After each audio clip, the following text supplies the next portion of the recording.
Chapter 38, page 176. Connecticut, New Hampshire, and Maine. No one is ever all bad or all good. The witch trials may have been a low point for the Puritans, but mostly these were good, strong, intelligent people. If they hadn't been, they never would have crossed the ocean. They never would have stayed in England, as most people did.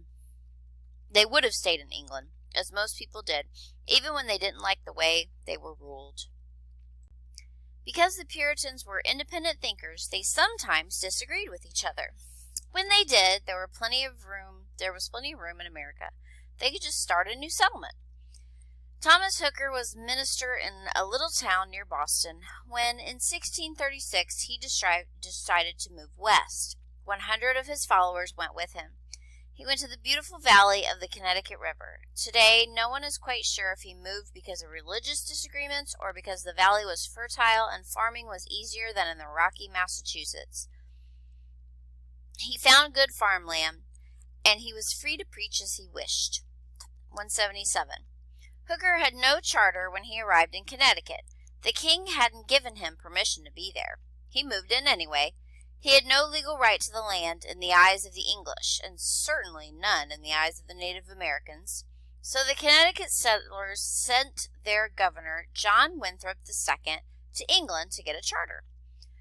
When he went to see King Charles II, Winthrop wore a handsome ring that had belonged to Anne of Denmark, who happened to be Charles's grandmother. Winthrop gave the ring to Charles. The king, naturally, was delighted to have his grandmother's ring. Connecticut got a charter. The land it granted stretched as far west as the Pacific Ocean, although at that time no one knew where it was. Soon, Puritans were heading straight for Connecticut. Massachusetts was getting crowded, and the land in Connecticut was inviting. A group settled at New Haven in 1638, and another in New London in 1646. Each town had its own minister. The New Haven colonists published a list of laws that said how you were to behave. One law said every male shall have his hair cut round.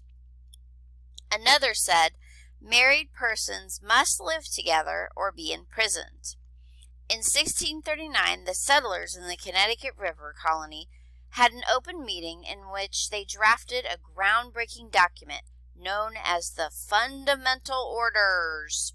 It was a constitution establishing a democratic state controlled by substantial citizens.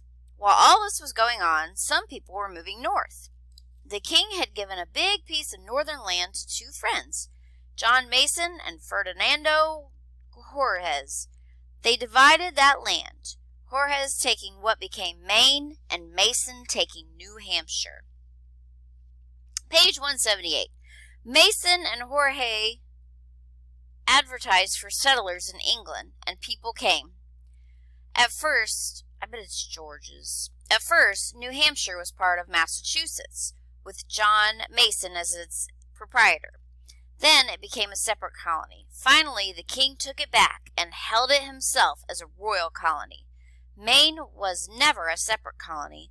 It was part of Massachusetts until 1820, when it became the 23rd state. As soon as colonies were established, they began competing for good land and good people. The more people who came, the more land they needed. The big losers in this contest were the Indians. Serious colonization could not have taken place until the Indians had been pushed off the land, and pushed off they would be.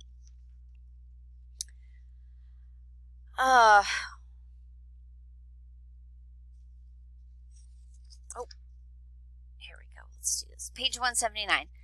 In Europe, only the really wealthy, the aristocrats, could own land.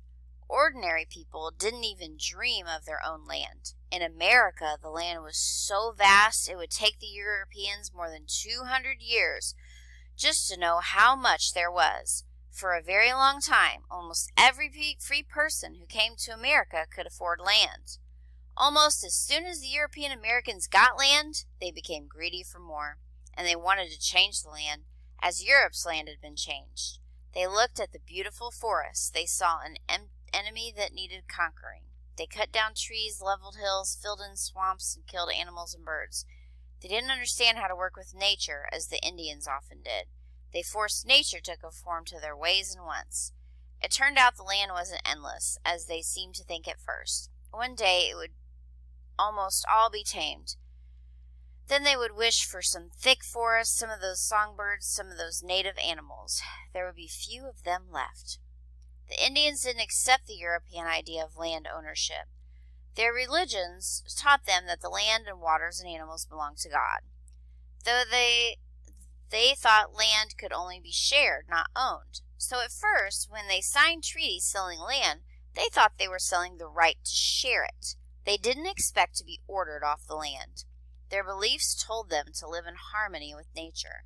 Land was used by a tribe as a whole, not owned by individuals.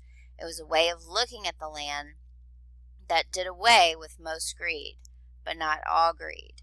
Tribes often fought each other for control of the use of land. Of course, if large numbers of people were to live on the land, it had to be changed. Millions and millions of people can't live in a forest. Cities were needed for all people who could come to live on this bountiful land. And so we built cities and suburbs, and in the process often polluted and burned and destroyed. Did we have to do all that? Can we have cities and also sheltering woodlands and clean rivers and abundant wildlife? Yes, but it isn't easy. We have to care about our environment. We have to respect the natural world.